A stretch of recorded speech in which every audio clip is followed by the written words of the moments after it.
This is DJ back with another release video, if you will, for some power sports up at my work. Two of the baddest play side-by-sides out right now. CanAm X3, it's a turbocharged 1000 cc's for the Yamaha 1000 Sport Shifts model. Both of the pricing on them are going to be right around 22 grand, give or take. They make a couple different models in the YXZ Yamaha and a couple models in the X3. Here I just chose these two because the price wise they're very similar, right around that 22 grand mark. Like I said, the CanAm right off the bat is going to be fully automatic.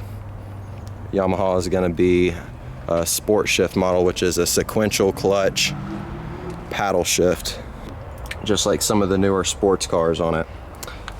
First off, on both of these models, they are pretty specific to what they're used for. If you're gonna want to go through a ton of mud, do rock crawling, anything of that nature, probably not gonna want to go with the YXZ because of the clutch system.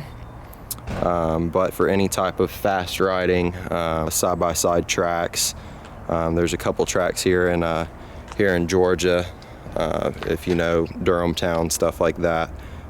It's a great unit for that. But as far as rock crawling, deep mud and stuff, you're probably not going to want to take this. The only things that we have done aftermarket to the X3 is going to be the front brush guard. They threw that on there. They did the half windshield, that is aftermarket as well. Door lowers, that is aftermarket, and they put a rear bumper on it. Other than that, both units are stock. You'll see differently on this one. If you come inside, you have a push button start. These keys are coded, something different that CanAm does compared to Yamaha. So you just snap the key on there, hit the button, and it comes on. You have eco mode, sport mode, and you have your DPS, two-wheel drive, four-wheel drive. Your DPS is going to be dynamic power steering. Basically what that is 3 adjustable power steering modes, so you can kind of adjust it to how much assistance you want on the power steering. It can be really light and it can be really heavy depending on what setting you put it in. You have a small glove box right here with CanAm. A lot of plastic, but the fit and finish on this model is very good. If you were here in person, you'd be able to tell this model is quite a bit lower than the X3. You're closer to the ground by quite a bit. Suspension travel is still very good on the X3 compared. Very mean looking unit. Really going fast around some corners and stuff. You probably really like the X3 on how low to the ground that it's going to be. It's not going to feel top heavy by any means. I've gotten to drive the Yamaha YXZ on a test track and done plenty of demo rides and stuff like that on them too. It doesn't really feel like it wants to go on 2 wheels, but it definitely doesn't have a problem standing up on 3 if you're hitting the brakes coming into a corner really fast. Drive it with respect, and it's not going to be bad by any means. This one comes stock with the full doors on it, and it opens from this way like a regular car door. Foot on the brake. It's got a regular key here.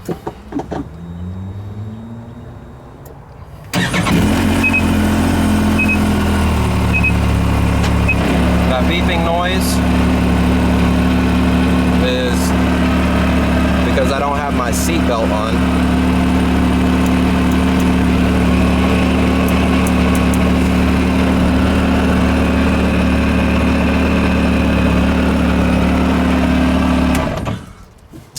This motor that is in this model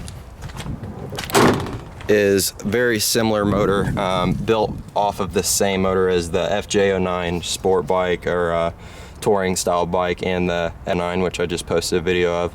I'll put the link in the description on the 2017 FZ09. Very high spun motor. You can get it up to about 11,500 RPM, and it is by no means quiet when you're at full scream on it. Neither of them have any type of rear bed, just kind of a platform where you can tie some things down on it. Yes, this one is turbocharged 1000, so you really are gonna be able to feel a good bit more power on the CanAm. Other than that, you may have seen the 2 keys on the CanAm when I put it in. One is gonna be a key that pretty much limits the power on it quite a bit. So if you got, you know, girlfriend, wife, kids, you know, if they're going in there, you can put them on the slower key. And then the other one is full power on it. They have their differences for sure. CanAm being a little bit better handling. The width is just about the same. They make a 3 different models in the CanAm X3, with the RS model being the widest, a lot bigger tires, a lot wider. One other cool thing, now that I'm talking about how wide it is and stuff like that, there's a different design that CanAm came out with compared to the Yamaha. If you look right here, you're gonna get A-arms on the Yamaha right here. So when you're going over bumps and stuff like that, it's gonna have a butterfly motion when the suspension goes up and down on any of those. CanAm, on a lot of their off-road machines, they have a trailing arm design, so the arm actually goes straight to the front of the frame.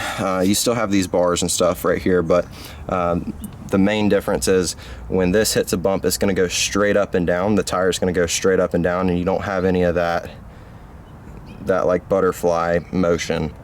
Other than that, that is just some simple things that you need to know about the YXZ 1000 SSR and the CanAm Maverick X3. Personally, if it were me, I really do like the X3. The Yamaha is pretty cool with how involved you are when you're driving it. So when you're driving it, I mean, it's really involved, whether you get the sequential shift, which is the actual stick. That's the other model they make in this. So it is an option to get the paddle shifters or the actual bump shifter here with the 3rd pedal down below, more like a manual shift car. But 5-speed, does have the shift light on it. I really like how involved this is when you're riding it wide open.